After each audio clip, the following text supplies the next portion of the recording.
Welcome to the part 7 punctuation, which is named as inverted comma.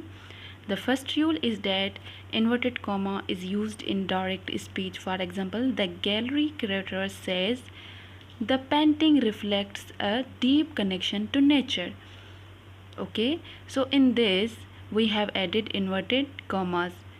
We have to add first full stop and then we have to add inverted comma. Keep this point in your mind as well. As then titles, the chapter A New Beginning sets the tone for the rest of the book. Now here we have added the title of the book, the title of the chapter, okay, which has enclosed in the inverted commas. The third rule is that it is added in the quotation.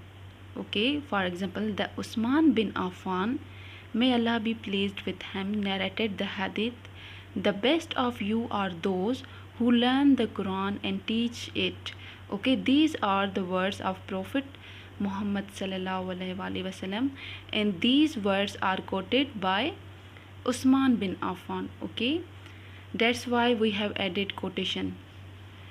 The said words of the persons of another person, and the one who repeats, we enclose it in inverted commas in quotation marks. 4 is that to highlight specific words or phrases. For example, the term ecosystem, this is our specific word in this whole sentence. The term ecosystem refers to a community of living organisms and their environment.